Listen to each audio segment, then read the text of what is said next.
My girlfriend laughed and said, "Don't you get it? You're not my first choice. You're just the reliable option." I replied calmly, "You're right." I stood up, walked past them, got into my car, and didn't look back even once. She thought she had won.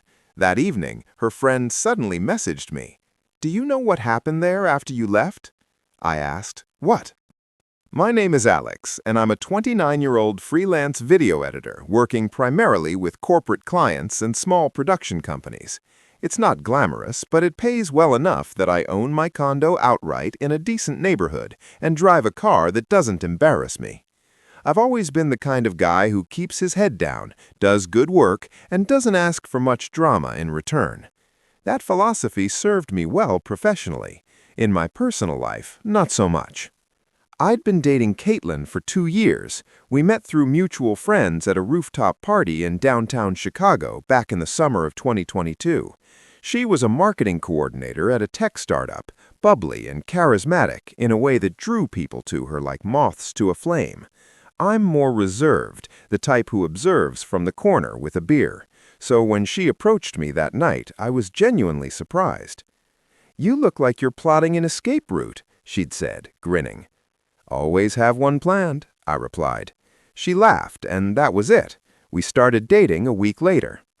For the first year, things were good, great even. She'd come over after work, we'd cook dinner together, watch movies, talk about our days. I met her parents at Thanksgiving, she met mine at Christmas. We talked about moving in together, maybe getting a dog, normal relationship stuff. But somewhere around month 15, I started noticing changes. She became distant, constantly on her phone, making plans that somehow never included me. When I'd ask about it, she'd wave me off with just work stuff or catching up with friends. She started making comments about my career, little digs disguised as jokes. "Must be nice to work in your pajamas all day," she'd say, laughing. Or, "Don't you ever want to do something more, I don't know, impressive?" I'm not the jealous type, and I'm definitely not insecure about my work, so I let it slide. Big mistake. Update 1. The incident happened on a Saturday afternoon in late November, 3 weeks ago. Caitlin had invited me to lunch with some friends at this trendy bistro in Lincoln Park, the kind of place where a salad costs $18 and they serve water in mason jars. I should have known something was off when she was vague about who would be there, but I figured it was just casual. When I arrived at 1:30, I immediately understood. Seated at the table were Caitlin, her best friend Harper, and 2 guys I'd never met before. One was this tall, athletic type with perfectly styled hair and an expensive watch. I later learned his name was Brandon. The other was quieter, wearing thick-rimmed glasses and a blazer, Colin. "Alex, you made it," Caitlin said, her voice unnaturally bright. Something in her tone felt performative, like she was acting for an audience. I sat down in the empty chair next to her. The vibe was weird from the start. Harper kept exchanging glances with Caitlin, and Brandon was doing most of the talking, going on about his job as an investment analyst, his recent trip to Monaco, his new Audi. Classic peacocking. The guy couldn't go 3 sentences without mentioning money or status. "So I told my boss, if they want me managing that portfolio, they need to make it worth my while," Brandon said, leaning back in his chair. "I don't work for peanuts." Colin nodded politely. Harper looked uncomfortable. Caitlin was hanging on Brandon's every word. I ordered a burger and tried to engage in conversation, but it felt like I was invisible. Colin asked me what I did, and when I said video editing, he nodded politely before turning back to Brandon's story about some yacht party in Miami. The waiter brought our drinks. I sipped my water and checked my phone, half wondering why Caitlin had even invited me. Then Brandon turned to Caitlin. "So, when are you finally going to ditch this small-time gig and come work for a real company?" he said, smirking. "With your skills, you could be pulling 6 figures easy." Caitlin laughed. "Soon, hopefully. Just waiting for the right opportunity." "You've always had options," Brandon continued, his eyes flicking to me briefly. "You've just got to be willing to take risks instead of playing it safe." The air changed. I could feel it. Harper looked like she wanted to crawl under the table. Colin was suddenly very interested in his water glass. Caitlin tilted her head, and that's when she said it. "You know what? You're absolutely right, Brandon." She turned to me, her expression somewhere between pity and amusement. "Alex, don't you get it? You're not my first choice. You're just the reliable option." The table went silent. I could hear the clinking of silverware from the table next to us, some couple laughing at a private joke. Harper's eyes went wide. Colin coughed into his napkin. Brandon looked like he'd just won the lottery, a satisfied smirk spreading across his face. I sat there for maybe 3 seconds processing. My heart was pounding, but my face stayed calm. I thought about all the responses I could give. I could argue, I could make a scene, I could ask her what the hell was wrong with her. Instead, I said, "You're right." I stood up, pulled 2 20s from my wallet, and dropped them on the table for my uneaten burger and walked out. I didn't look at any of them. I heard Caitlin call my name once. "Alex, wait!" But I kept walking, got in my car, started the engine, and drove home. I didn't cry. I didn't punch the steering wheel. I didn't even turn on the radio. I just drove, my mind completely blank, operating on autopilot. 20 minutes later, I was sitting in my living room staring at the wall, trying to figure out what the hell had just happened. Update 2. I spent the rest of Saturday in a fog. I called my brother around 3 p.m. "She said what?" he asked, his voice rising. "Exactly what I told you. In front of people?" "Yep." "Jesus Christ, Alex, what did you do?" "I left." "Good. That's good. Are you okay?" "I don't know yet." We talked for about 20 minutes. He offered to drive down from Milwaukee, but I told him I was fine. I wasn't, but I needed to process this alone. That evening, around 7 p.m., I got a text from Harper. "Do you know what happened there after you left?" I stared at the message for a minute before responding. "What?" "Harper, can I call you?" Me. "Sure." My phone rang 10 seconds later. "Alex, I'm so sorry," Harper said immediately. Her voice was shaking. "I had no idea she was going to say that. None of us did. I swear, if I had known—" "It's fine," I said flatly. "What happened after I left?" Harper took a deep breath. "Okay, so the second you walked out, Brandon started laughing, like full-on laughing. He said something like, 'Damn, that was cold.' And Caitlin just sat there looking shocked. I think she expected you to argue or beg or something, like she wanted a big dramatic scene. Of course she did. Then Colin, who I guess has more backbone than I thought, looked at Caitlin and said, 'That was genuinely one of the cruelest things I've ever seen someone do.' Caitlin tried to play it off like it was a joke, that she was just messing around, but I told her it wasn't funny at all. And Brandon kept encouraging her, saying she dodged a bullet and that you deserved someone more ambitious, that you were holding her back. That's when I got up and left too. I told her I wanted no part of whatever the hell that was. I texted Colin later, and he said he left about 5 minutes after me. He told me Caitlin and Brandon stayed and ordered more drinks. I rubbed my temples. So she's with him now? I don't know. Maybe. Alex, there's something else you should know. My stomach dropped. What? Caitlin's been talking to Brandon for months, like months. I found out from another friend, Jenna, who saw them together at a bar in August. Jenna didn't think much of it at the time, thought maybe they were just friends. But after today, I asked Caitlin about it last month, and she told me she was keeping her options open in case things with you didn't work out. Those were her exact words. I felt something crack inside my chest. August, that was 4 months ago, right when she started acting distant, right when the little comments started. "Thanks for telling me," I said quietly. "Alex, I'm really sorry. You didn't deserve that. You've always been good to her. Too good, honestly. No, I didn't deserve it. But now I know. If you need anything, I'll let you know. Thanks, Harper." We hung up shortly after. I sat on my couch in the dark for hours, not moving, just thinking. I'd wasted 2 years on someone who saw me as a backup plan, a safety net, the reliable option, the guy she settled for while she waited for something better to come along. Update 3. The next morning, Sunday, I woke up to 17 missed calls from Caitlin and a flood of texts that had come in throughout the night. "Caitlin, Alex, I'm so sorry. I didn't mean it like that. Can we please talk? I was just trying to be funny. Brandon was being an ass, and I was playing along. Please answer me. You're being childish. We need to talk about this like adults. Fine, ignore me then. That last one made me laugh bitterly. Childish, right? I'm childish for not wanting to talk to the woman who publicly humiliated me at lunch.